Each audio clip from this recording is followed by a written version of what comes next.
Yo, yo, yo, welcome to A Dose of Rags, episode 21, the big 21, baby. It's actually a special episode. It's Jay's Takeover. That's right. Jay's taking over the topics. Jay's taking over the hosting duties. Special Christmas episode. Actually, is it a Christmas episode? I don't know. That's next week. Well, who the fuck knows? But do we look like we're fucking Christmas people? Who knows? But it's the Jay Takeover episode. Jay, go with Jay. it, baby. Yeah, Jay. Sir, let's do it. All right, we got a lot of happenings in my world. Okay. So let's start it off with Andrew Schultz and Kendrick Lamar. We got the West Coast representative in the house, Rags, obviously, assuming he's a Kendrick Lamar fan. So up to now, there was this whole back and forth. Kendrick Lamar alluded to Andrew Schultz in his album about him saying something about black women. And Andrew Schultz responded to that by saying that he was going to make sweet love to Kendrick. Now, wait, Jay, you missed some points here. Number one, I'm not a big Kendrick fan. I'm not a big rap fan anymore. I'm 47 years old. It's hard for me to be a hip-hop fan as much as I used to. It's just the way I know one Kendrick song or two Kendrick songs, to be honest with you. I haven't heard the new album.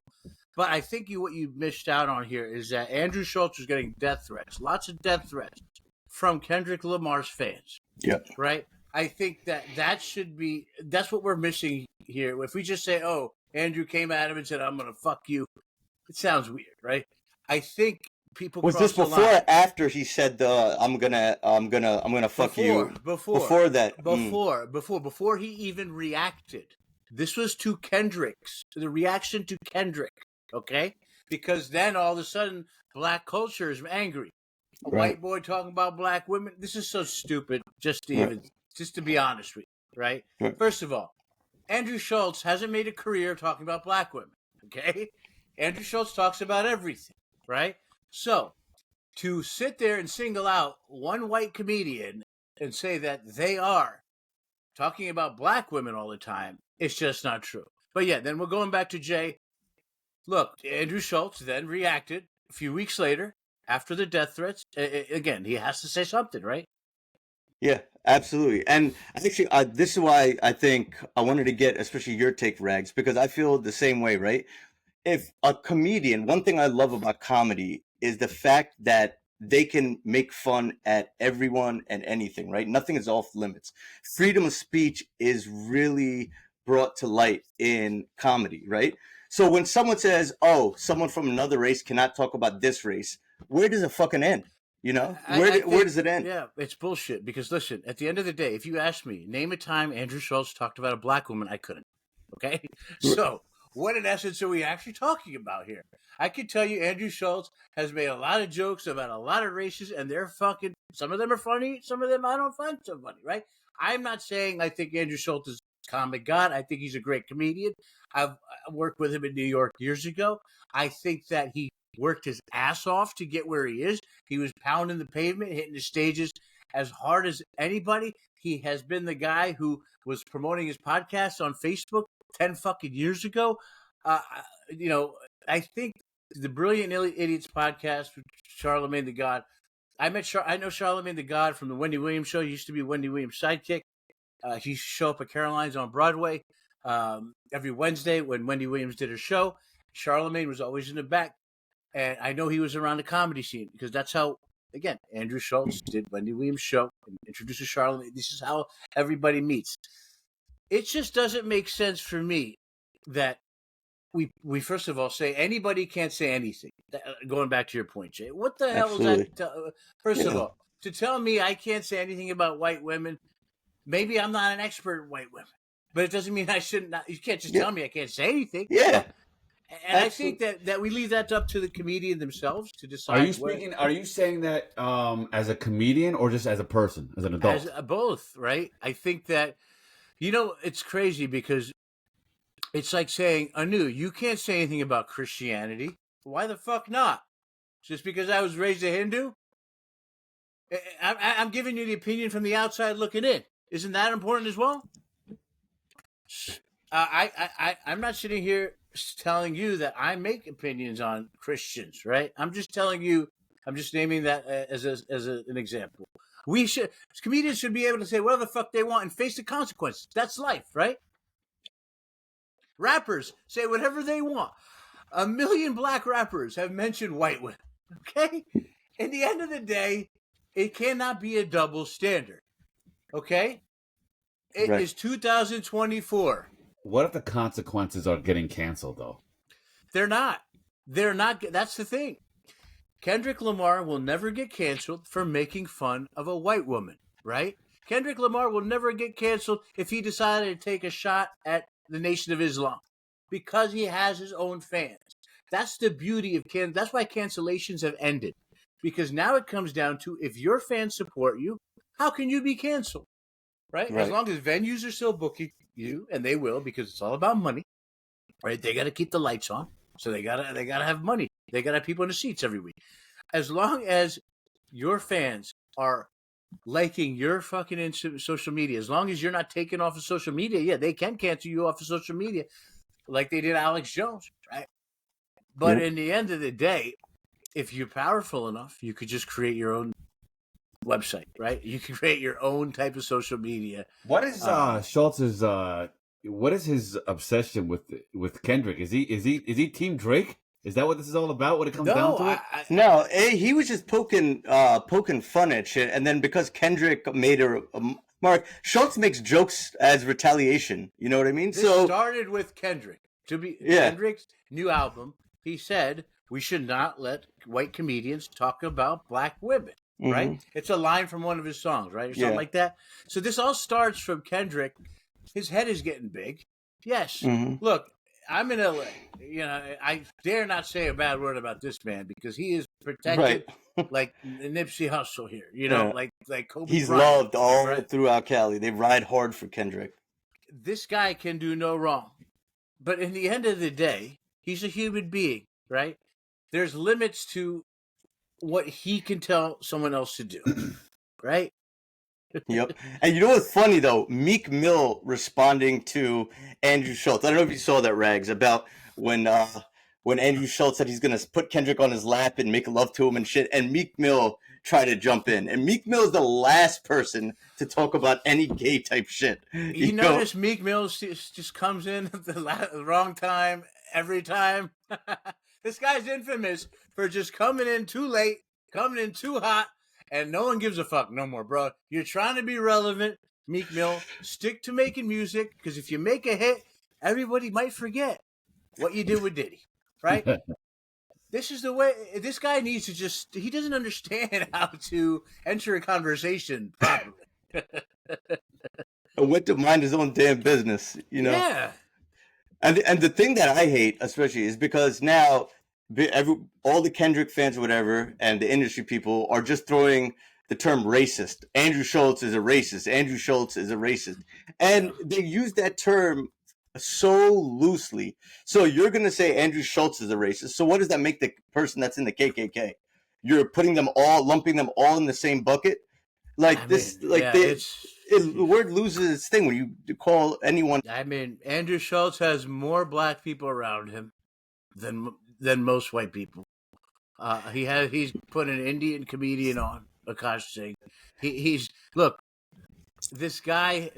You know, these are other comedians that other people might not know, but he does Kill Tony. Well, he's done Kill Tony, the show. Remember Tony Hinchcliffe? He's done that show. He's met black comedians that Tony was promoting, and he brought them on tour. He has more black comedians on his tour than any white comedian. So the racist shit is out the window, bro. He's a New York born and bred, Manhattan raised comedian. Okay? He's always performed for black audiences. Okay? He's one of the few crossover white comedians when I was coming up that would do both types of shows. Yeah. So, Actually, I like his stand because I've seen him perform globally, and he does his research about the people that he's performing in front of, and he has jokes to that specific audience. He tailors his jokes to that audience. Bro, it's pretty Andrew smart. Andrew Schultz knows the difference between a Patel and a Punjabi. Okay, how many fucking people can say that are not Indian or that are not closely, obviously associated to Indian? So this guy does his research, like you said, and this guy just is not racist. Okay, that's the one thing I know he's not.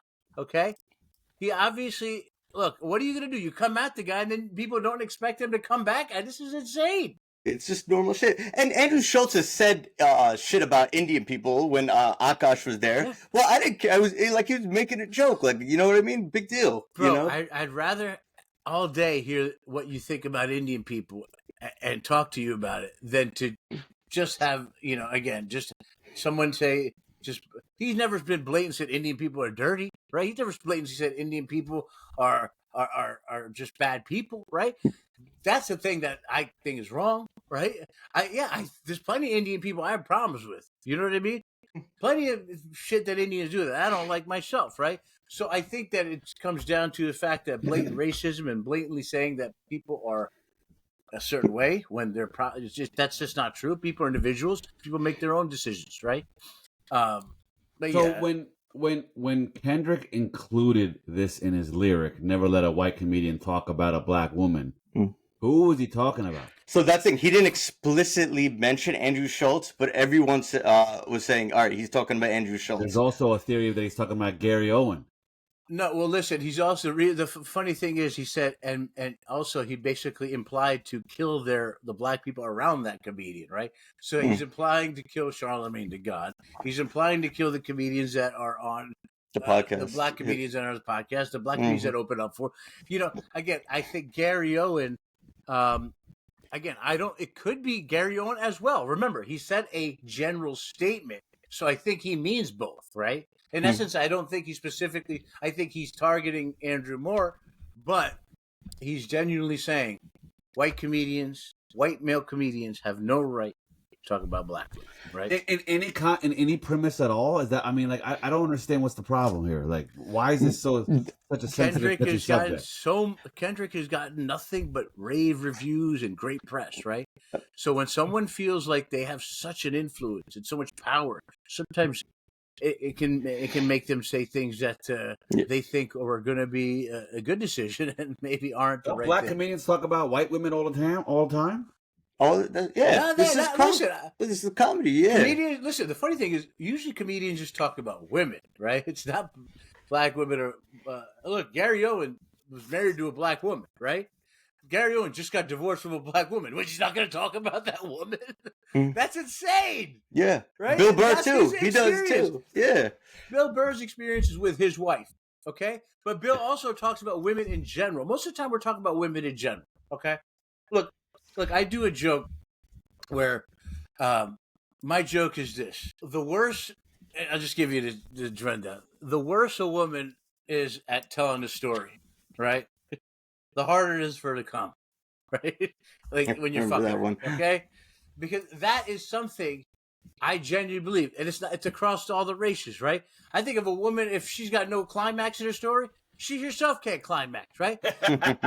It's just something that I genuinely believe, right? It's a joke that also associated with the more a woman talks during a TV show or a movie, the harder it is to make her to come as well, right? And that's just because the bitch can't concentrate. You know what I'm saying? She can't stay focused. You know what I'm saying? That's a joke about women, right? I've dated black women. I've dated white women. I've dated brown women. I've dated them all, right? So there's no difference to me. And a lot of it, I think, stemmed from the Drake beef, right? Because when he was going back and forth with Drake, he started pushing out, Drake's a white dude, right? Look, you got to look at him as a white dude. I don't like when Drake uses the N-word, and I don't like that. And, like, you're not like us, basically saying that we are together and all you guys are out there, you know? And he destroyed Drake's career. Mm-hmm. And Drake is still not recovered. Okay, Drake is literally not relevant right now. No. Okay, he's just not. So that's why Kendrick power. You get the power goes to someone's head, bro. I think Kendrick has a lot of smart things to say, but I think when you start telling comedians what to do, when you start telling other artists what to do, you got to stay in your lane. You know what I mean? Yeah. And speaking of Drake, which brought me to my next topic, which I think is interesting. So there was a little bit of subliminal back and forth between Kendrick Lamar and Lil Wayne, right? As everyone knows, the Super Bowl is going to be What in do you New mean? Orleans. No. Listen, I don't know about this, so I'm going to ask you. Do you mean that they're going back and forth as far as they're going at each other? Yeah, little subliminal. So Kendrick Lamar and Lil Wayne have a little issue with each Yeah, other. on Kendrick's last album, which just dropped within this past month, he takes a little shot at Lil Wayne, something to the effect of those. You could probably look up the exact lyric, but he said something to the effect of, "I thought you'd be proud of me, or instead you're hating." To some effect, he takes a very little jab at Lil Wayne. Kendrick Lamar said that to Lil Wayne. Yeah, You know, it's so funny that you mentioned that because from what I remember, Lil Weezy from Hot Boys. You know, this is how long I haven't. This is when I love hip hop. I went to a Hot Boys concert, DMX and Hot Boys. Okay, and I'll never forget Lil Wayne, bro. Lil Wayne came in on the block. He came in on the helicopter. And I saw Lil Wayne coming over my head, and he was Lil Wayne back then. He wasn't who he is now. He was a kid, right? Yep. And this guy has never been a serious guy. Okay, never been a serious guy.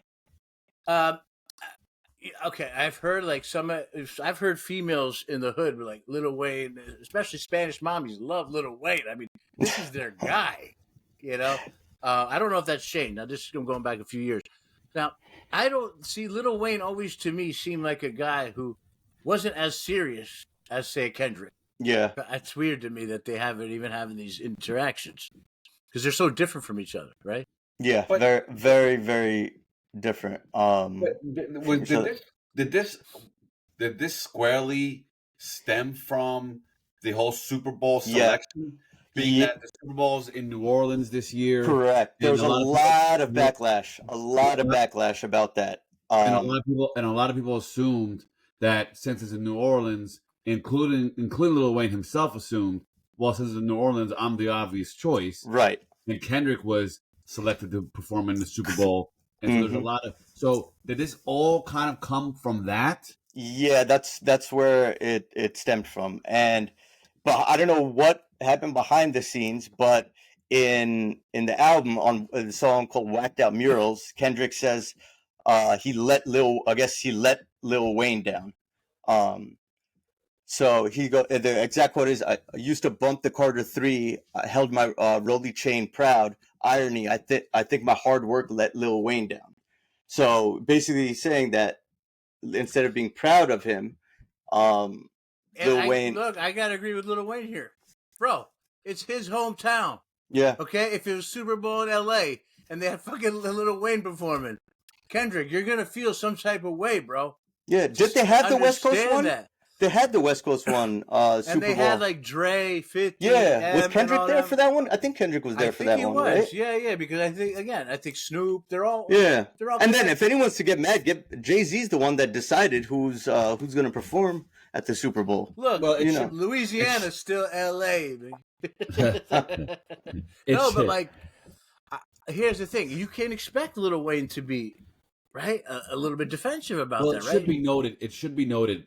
Today or yesterday, there were some articles that update here that they squashed it. Yeah, Lil Wayne and him spoke. And let's be honest. Lil Wayne's going to be there performing with Kendrick. We all know that now. So that's exactly what I was getting to. So Lil Wayne on Skip Bayless show, he apologized to Kendrick or whatever. So they squashed the beef. So just like you alluded to, I think this is what's going to happen. Kendrick's going to perform as a surprise guest. He's going to bring Lil Wayne in, and everyone is going to go absolutely insane. Bro, let's be honest. The Super Bowl performance is never just one artist ever anymore. It can't be. It's too big of a show. You need a bunch of artists. It's a hard thing to just one artist to pull off, right? Can I just say something here? Come on. Can I just say something here? I don't give a fuck about the stupid halftime show on the Super Bowl. Okay? I don't give two shits. All it does is drag it out. Do they make the halftime longer? Okay? Just give me my goddamn football. I'm already now on a bunch of douchebags that don't even watch fucking football as it is. Just sitting there for the fucking entertainment of it. And I gotta sit there and, who's performing? I got all hyped up. They come sit down, they eat the fucking popcorn. Exactly. Stupid question. I can't stand this shit. Just give me the goddamn game. fuck. Are we looking at a Buffalo Bills Chiefs Super Bowl?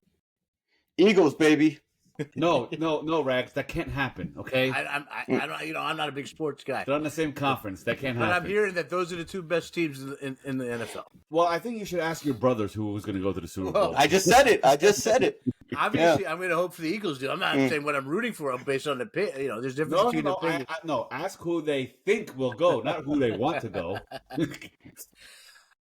Well, okay, going back to the who wins. Buffalo Bills. Let's see if you can call it now. We've been playing this. Let's see now. Buffalo Bills. Yeah, Mr. Football expert. Play the Kansas City Chiefs in the conference fucking final.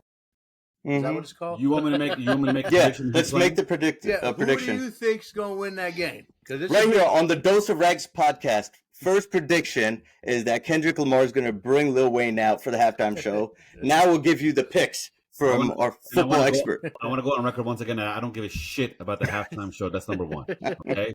Number two, I'm going to put a full disclaimer that this prediction it's fluid. Okay, this prediction is fluid. Okay, so I'm putting a disclaimer on now. No, you got to stick to it, fucker. This is what you're predicting. You're sticking. No flip-flopping, Dose. It's December 18th, Jay. It would have had a lot more weight if you asked this fucking question in September 18th. You know what I mean? So then you should be more accurate. All right. Fine. You want me to put if you put a gun to my head right now? I would say Bills Eagles. There we go. You hear it here. Bills Eagles. And I'm gonna tell you, and not that you two give a shit, but I'm sure all 8 of our followers are dying to hear my input here. So I think number one, the Eagles are the most talented team in NFC. I think Detroit is actually just as talented or even more talented and probably better. But the problem with Detroit right now is they have some severe injuries, and I'm afraid for them that they will not be able to overcome that when it comes down to it. I would love to see Detroit win it. They have never won ever. Wow. I think that city needs a win, bro. Life, right? Detroit. That's right. I mean, look, Detroit's won some shit. Come on. I'd like to see 88 Bad Boys. That's Eminem. For the city of Detroit, I would love to see their NFL team go to the Super Bowl. I think the Buffalo Bills. I think Josh Allen is playing at the elite level that we have not seen in quite some time. And if he continues this, I don't see how they could be defeated. Have you guys been to Detroit ever? No. Not. I've been there. I performed there.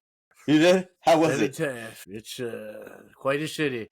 Let me tell you, my hotel room, the view is a boarded up fucking building. And let me tell you something, though. Black women like me in Detroit, baby. I like Detroit from that point of view, baby. I felt appreciated. You know what I'm saying? You know, like when you fucking go, like as a brown man, came up in this country, never got no love, okay? And I go into Detroit, bro. What year was that? You got to give me rough. 2007 or 6. Yeah, for a man who fucking usually shows up in the town, whether it's Miami or wherever the fuck.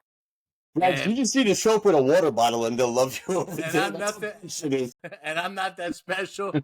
But no, listen, I went into the club, black club.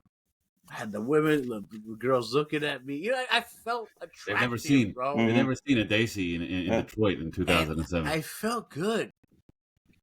I felt like finally, like I fucking had some confidence. Okay, so thank you, Detroit. Yeah, Rags. Next guys trip, Detroit. You and me. I don't know about all that now. Oh God. So, fellas, any of you guys see the Jamie Foxx special that just dropped? Oh God. After I heard your feedback, Jay, I just completely lost all motivation. So I have been a Jamie Foxx fan my entire life. His original stand-ups I thought were mad funny. I'm one of the few that actually watched the Jamie Foxx show. I grew up on black comedy, so after Martin Fresh Prince, I actually watched the Jamie Foxx show a lot, and I always felt Jamie Foxx was hilarious. So he recently came back to stand-up comedy, which I was really excited about. I've always felt that Jamie Foxx is one of the most talented people. He's covered comedy. He's covered acting. He's actually a great singer and done R&B songs and shit. He's covered every facet of the entertainment field. And with this, I was so excited because he went back to his roots, which is comedy.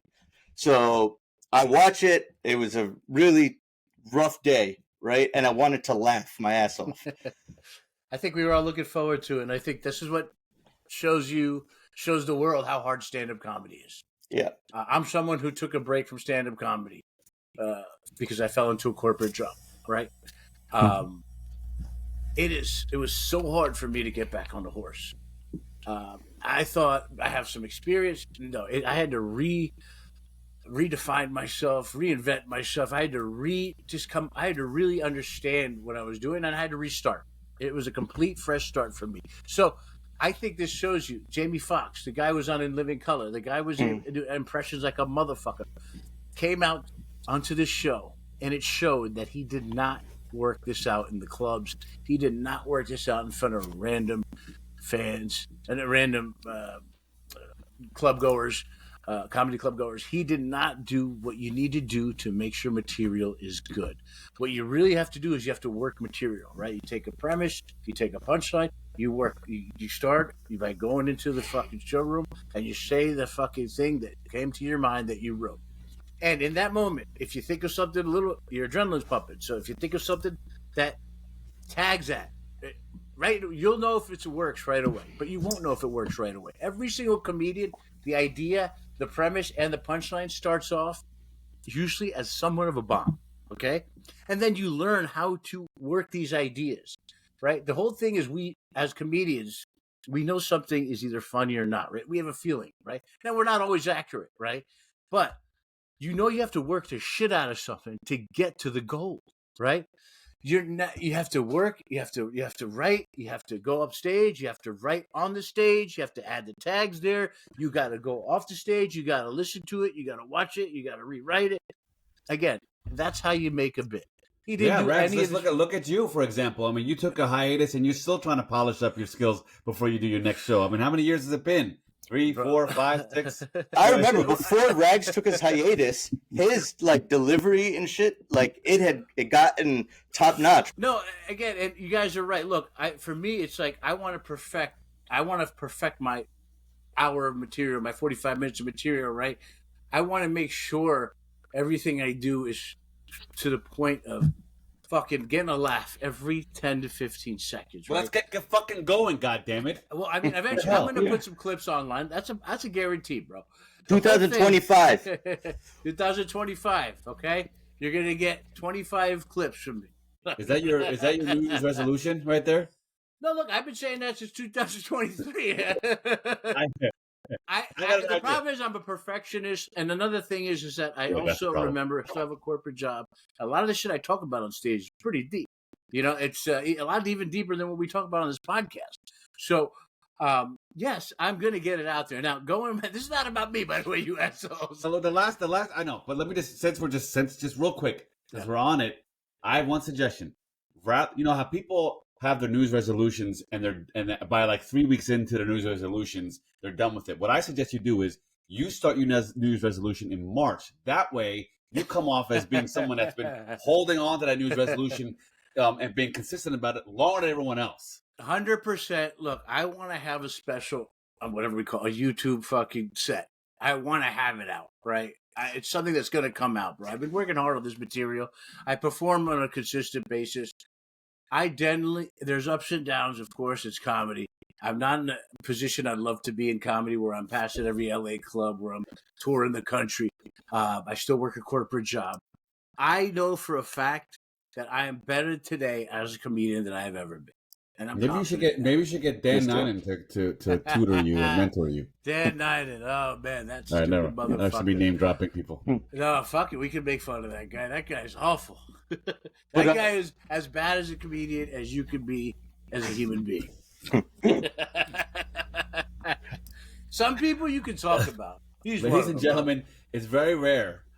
Rax will say something like that, by the way. I would never say something like that except against him. But no, going back to Jamie Foxx, he came out supposedly looking like he was swinging, and you could just see he was just a one-man show. He was like talking like Bro, I've partied with Jamie Foxx in Club Pearl in Miami. He's doing the same shit that he's going around. Hey, you know, like you could tell this was not fucking polished whatsoever. And so let's go into some of the stuff that fucking made me mad about the special. And then I'm gonna let you, because Jay, I'm very passionate about how much I hated the special because I was looking so forward to it. Number one, the fake crying shit. Shut the fuck up, man. And his fucking goddamn fake crying was awful. Number two, it was so bad they had to black him out when they cried. I'm gonna save you guys. We're gonna save you guys an hour and a half of your time or whatever the fucking length was. So just to give you and the rest of our audience a premise, this was Jamie Foxx's comeback from his health issue, which everyone was concerned about, right? So this was his comeback special, and the overarching premise of this was to explain what happened in a story. And then pepper in comedy stand-up jokes about the entire incident, right? However, as Rags alluded to, the crying, this was non-stop crying throughout the whole damn special. Can you elaborate what you mean by crying? What is he like? Was he pretend? He would pretend to break down. Hold on, I gotta get a hold of myself. Because he was unconscious. He had a brain bleed, which gave him a stroke.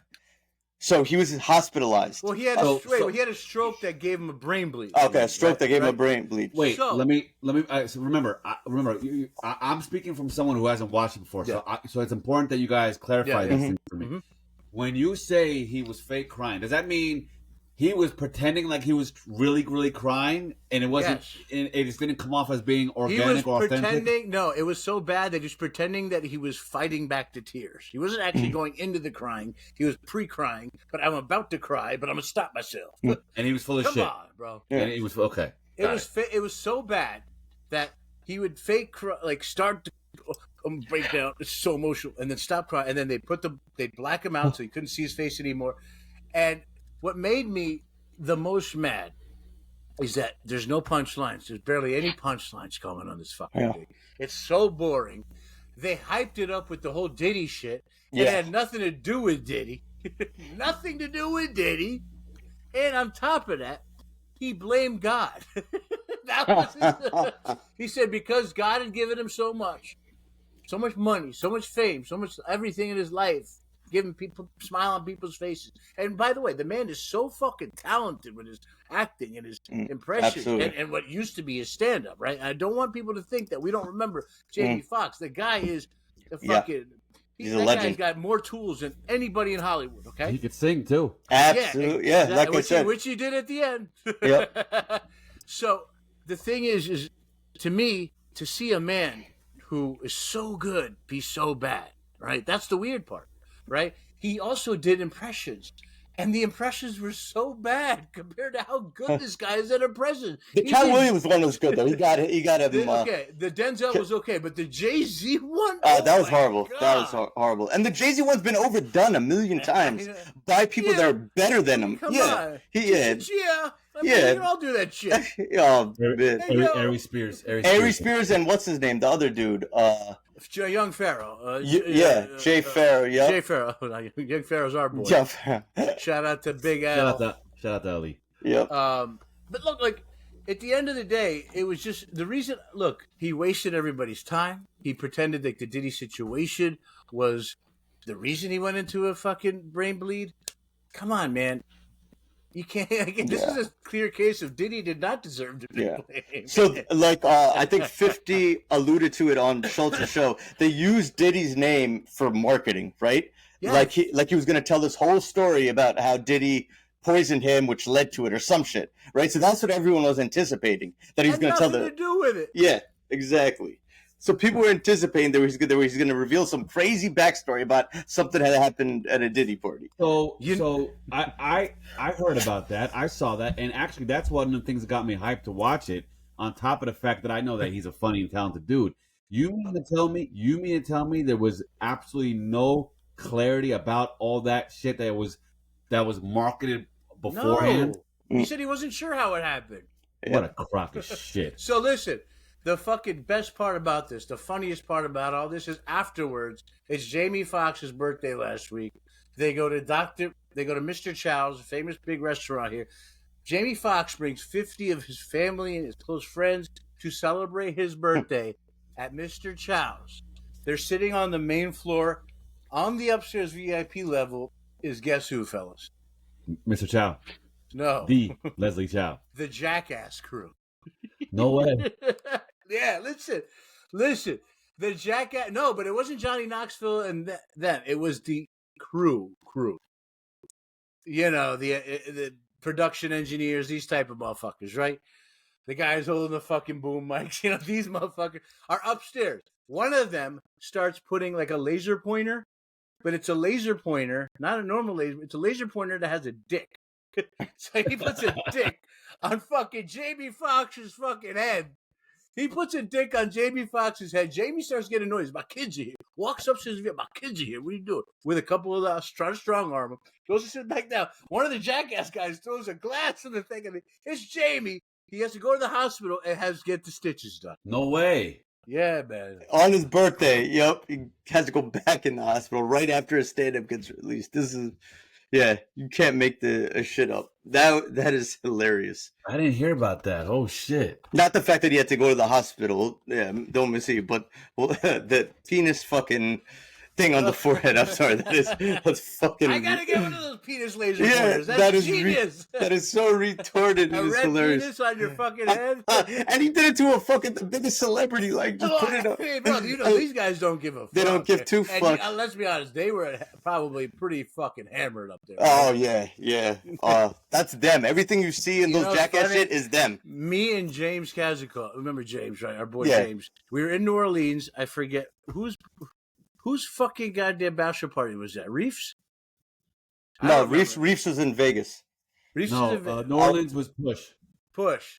We're in there for Push's bachelor party. Me and Kazakoff. We're in the fucking we're getting in the elevator, and of course, like you're like, who the hell? Johnny Knoxville walks in. So it's me, James, and Johnny Knoxville. I didn't know that. Yeah, and me and James, Johnny Knoxville's so like cagey. Me and James like, oh, look at this guy! Look at that guy! And we're thinking he'll wow out. We're all burnt. And he could have been yipped out. You know what I mean? That's one thing that makes everybody was, bro. No, I wasn't, obviously, because if I'm yipped out, I'm not going to be going wild. But yeah, I mean, bro, I'm telling you, man, Johnny Knoxville is a whole different person in person. That's hilarious. But yeah, Rags, that was I like that because that was a very interesting take on the Jamie Foxx thing because you had to take from a comedian's perspective about his preparation and what you observed. Like for the outside person. Yeah, I'll tell you this. I'm doing a new bit tonight, right? I have a show tonight. I am, after this podcast, gonna fucking sit there and iron out the bit. I'm gonna go fucking to the gym. I'm gonna go for a bike ride. I'm gonna get deep levels of oxygen to my brain, and I'm gonna keep thinking about the bit where I can add, where I can subtract, because to me it's so fucking sensitive. If any type of delivery goes wrong, right? That's the thing, man. It's such a fucking beautiful art, but it's so complicated that you want to make sure you go up there with the best thing you got, because you're gonna have to work some shit. I'm gonna have to work some shit out tonight, right, on stage. What else is going on, Jay? All right, now I don't know if you guys heard about the latest developments in the Jay-Z lawsuit. I got a lot to talk about this. Yeah. All right. So just to give you guys the overlay, in October, the original lawsuit had Diddy's name on it, right? Then it was changed to now include Jay-Z and an unnamed female who Celebrity B, which everyone say is J-Lo that will accompany them. I don't think it's J-Lo. You don't think it's J-Lo? All right, we'll get it to that. So what this 13-year-old female at the time, by the way, this took place in the year 2000, 24 years ago, right, from today. After the VMAs, I guess she went into a limo, right, to the after party, right? First of all, she's 13-year-old girl who shows up to the back gates where the fucking security's at, right? She shows up. how can I get in there? How can I get in there? And security's like, look, ma'am, you don't have your credentials. You can't get in. Blah, blah, blah. Obviously, Diddy, Jay, someone sees her. Yo, get her in here. Oh, the Limber driver actually tells her, you're the type of girl that Diddy likes, so you can come to after party. That's what was told to her. Where the hell are her parents? Yeah. Listen, let's be honest, guys. When 13 years old, there's a lot of 13-year-old kids in this country whose parents are nowhere to be found. Oh. You remember how it used to be? It's 10 p.m. Do you know where your children are? Now it's 10 p.m. Do you know where your parents are? That's how fucked up the world has become. So yeah. Anyway, so this she goes to the after party. She ends up getting drugged and in a room, and all of a sudden, Puffy comes in the room like, now you look like you're ready to party. Yeah. Well, okay. So Okay. She's given a drink. She's walking around the party. She's given a drink. She said it was Diddy's house, which it wasn't. She has a few sips of the drink. She starts feeling sluggish. She then, just walking around, she finds a door, opens it. There's a bed in there. So she goes in there to lay down. She's laid down. She's passed out for a little bit. Diddy, Jay-Z, and Celebrity B open the door. Who's a female? Diddy goes, yeah, who's a female? Oh, now you're ready to party. And shakes her and brings her up and then throws her down. Apparently, and then as he throws her down, the witness says, the victim says, Jay-Z is removing her clothes. Now, hard for me to believe a female celebrity is sitting there watching the 13-year-old. Now, again, I want to know the power of how high this celebrity's pull is, who this person, it could be anybody. Celebrity could mean anything, right? So then she says Jay-Z had sex with her. She's going in and out.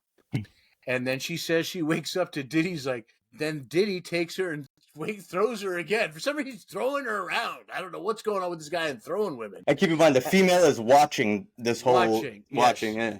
Not sexually involved with either of Jay-Z or Diddy. And then Diddy vaginally rapes her. Okay? And then tries to force having oral sex, having to have her give him oral sex. And then she swings and hits him a little bit, apparently. And runs to the gas station after that, right? She said she ran to the gas station after. Again, it's a very weird story, right?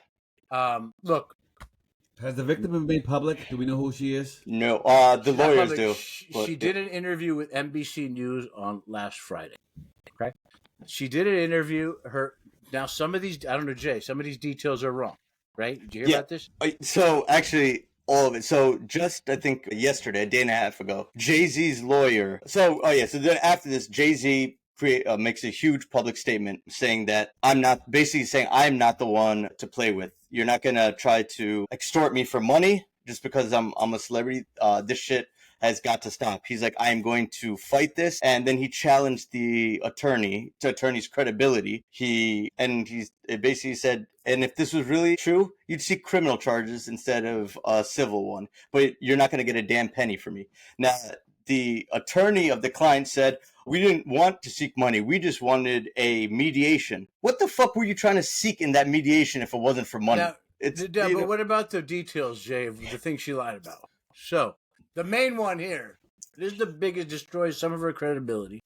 She said her father drove from 4 hours away, picked her up, and drove her home. Her father's like, I didn't do it. I didn't. I'd remember something like that. Yeah, if I had to drive my daughter 4 or 5 hours away and she got raped on top of that, I'd remember something like that. But I don't, So Jay-Z's lawyer, right? I think his name is Alex or Alan Shapiro. He's also, keep in mind, he's also the lawyer of Elon Musk. So this guy is top brass, Harvard grad. He put together, through all his research, the timeline of events from a single day in the year 2000, from morning to night, and put so many ripped this story to shreds on how this could not have been possible at all. All the holes in the client's allegations could not have been possible. He did such a thorough job with that, completely annihilated the attorney's claims. And it got me thinking, this is the difference between what you get with the Harvard law degree and a 1-800 lawyer. But Tony Busby, who's the lawyer of the victims, right? He's representing hundreds and hundreds of victims. So here's the thing. He's not vetting them correctly. Right. There you go. So here's the main thing. Jay, Dose, I'm going to ask you guys a question. Okay, first off. Do you believe this woman is lying? Do you believe Jay-Z has it in him to do this? No, I think it's a cash grab. With Puff, I do believe. You don't think Jay-Z has? No, I don't think. I think this is complete. I think this is a complete money grab. I don't put anything past anybody as far as what they're capable of doing. Okay, but I don't believe Jay-Z did this. And also, I find it kind of weird. Like, why was this a civil suit and not a criminal one? So, two things with the civil versus criminal. The burden of proof is much, much lower in a civil trial. And I think regarding also any kind of statute of limitations, it'll apply to criminal, but not a civil thing for those two reasons. Is, I don't know if Jay-Z did this or not. I do know Jay-Z fucked over every single one of his friends. It is throughout his career. I know Jay-Z's a very selfish man. Right. I know Jay-Z is ruthless in business. I know Jay-Z, at that time in his career, was having lots of sex with a lot of women, a lot of hot women. So I don't know why he would need to do this. Okay? Right. I don't know why he'd have to do this. The man was very clear. From this girl to this, remember that one song? He had a song about all the races he's banged. He had a song girls. Yeah. All the different types of diseases they had, like klepto, whatever, falling asleep. Yeah. Listen, the man could fuck anybody as far as that is attracted to him, at least, right? And there's a lot of women at that point that were attracted to Jay-Z, Big Pimpin'. Remember that shit, right? This is his prime. Yeah, so I think that it's hard to tell if this woman is telling the truth, but I have a solution here. And we could cut all this fucking attorney versus attorney shit, okay? Bottom line, if this girl was actually sexually taken advantage of and raped by Diddy and by Jay-Z, number one, it's important to see who Celebrity B is, right? Is it Beyonce?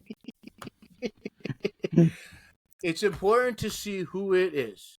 Okay, but number two, J-Lo. This 13-year-old girl who is there having sex with two men, okay, remembering enough that she had sex with two men, she should be able to point out something about these guys' dicks that's very specific to those cocks, okay? God damn it. One of them's got a purple streak here. There's a vein over there. Cocks are different. Penises are extremely different from each other. That's the beauty.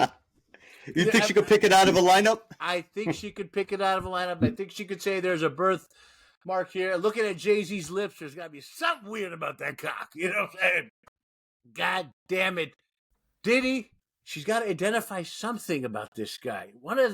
Diddy's about, he probably got real dark down there. I mean, I look like a black man's dick, you know. And then you got the different hair texture around this shit. Some got straight, some got net. There is something here she can identify. If she can do that, whole new ball game. Don't matter if you got Elon Musk. Don't matter if you got fucking Trump's lawyer. Don't matter if you got motherfucking goddamn anybody as a lawyer. Okay? If you can identify that cock or something specific about that pee-pee, that's my solution. And I think that's the truth, right? Isn't that the fucking truth here? If it wasn't a criminal case, they might have actually brought that shit up. Look, she's got two cocks. Something's got to be weird about one of them.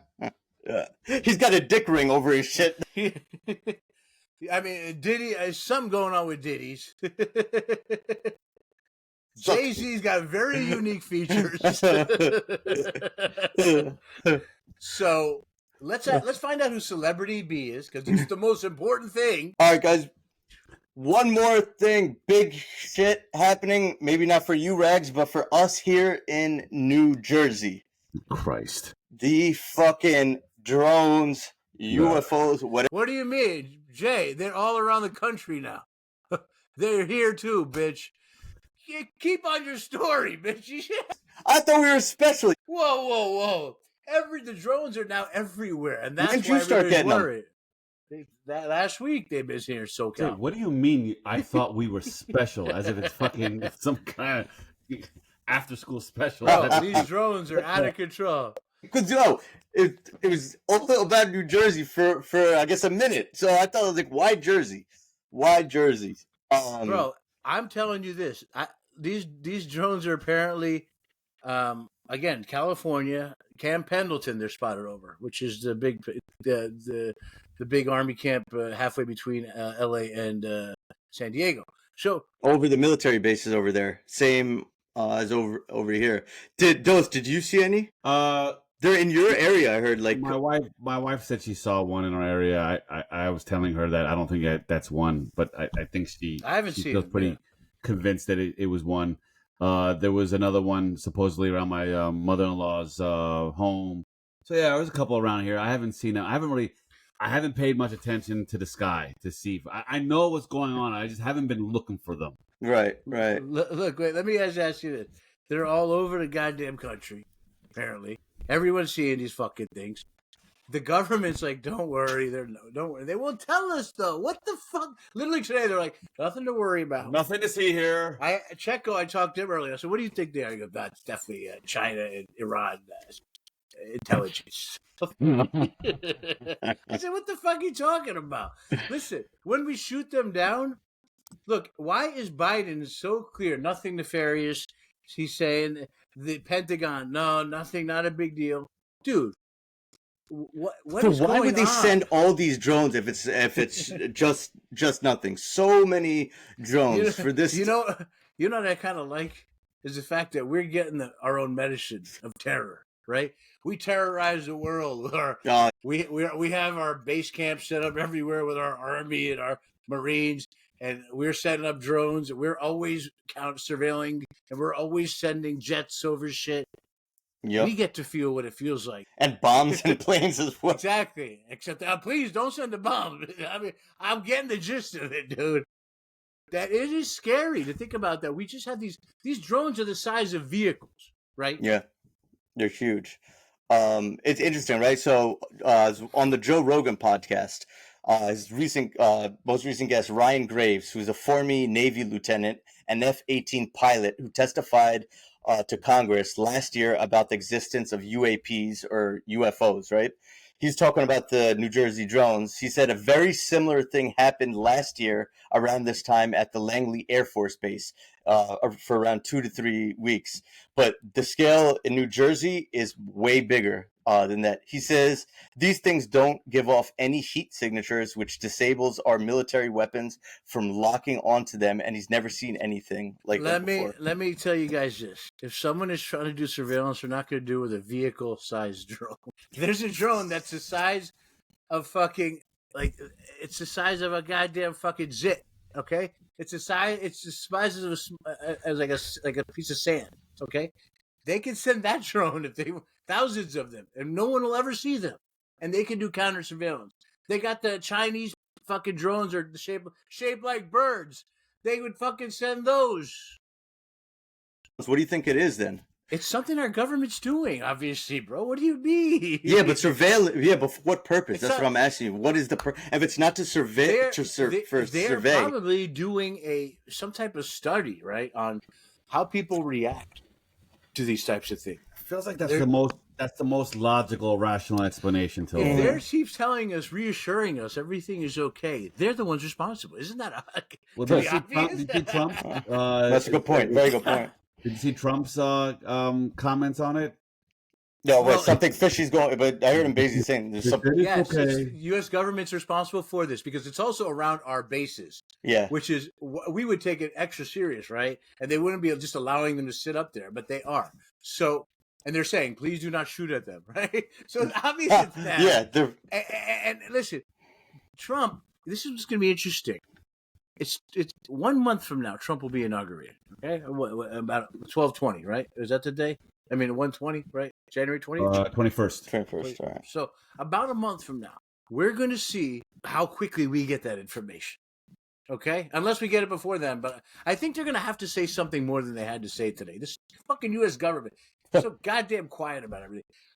Look, So hush. We'll see how quickly Trump gets us the information. We'll also see how quickly Trump gets us the JFK files we've been wanting. We'll also see how quickly Trump gets us everything and anything that he said he was going to declassify.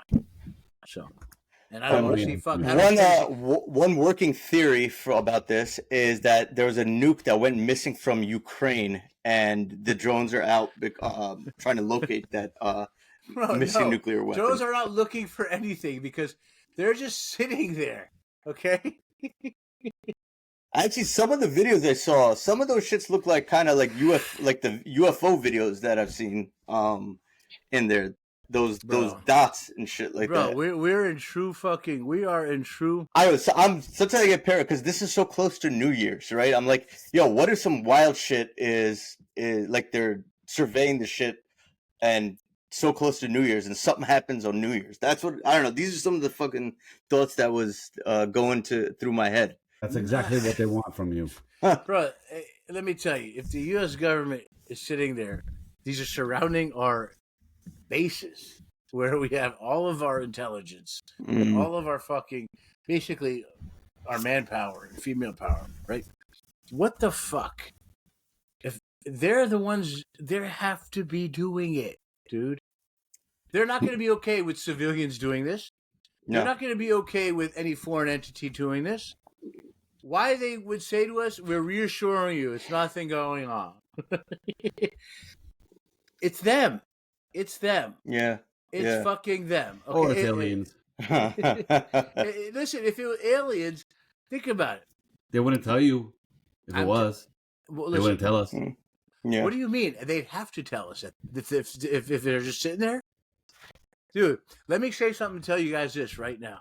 If it was aliens, government would start removing them and start fucking making contact with them. Right? Or they have already made contact. They've definitely tried. They're not going to just be okay with even aliens sitting there watching their fucking bases. Okay? In no world is the U.S. government okay with people hovering over their bases. Right? You know, they said that drones actually cannot go into restricted airspace as if imagine like an invisible force field. They can't. They have to be registered with the U.S. government. Number one, you have to register your drone. They said these new technology ones are able to actually enter in restricted airspace. Bro, they're sitting there hovering. People are taking fucking pictures of them. Like, obviously, if they wanted to shoot them down, they would. Okay? I'm telling you, it's just some normal dumb shit our government's doing. First of all, the drones the size of fucking vehicles? Who's got that even? So,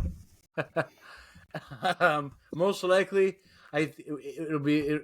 we'll figure it out. You guys know. We have Stay tuned, motherfuckers. Stay tuned. There's no pattern to our madness. Yeah. Stay tuned, guys. Stay tuned, whoever you are out there. Yep. And you can follow us at A Dose of Rags on all social media platforms. It will be posted on our videos.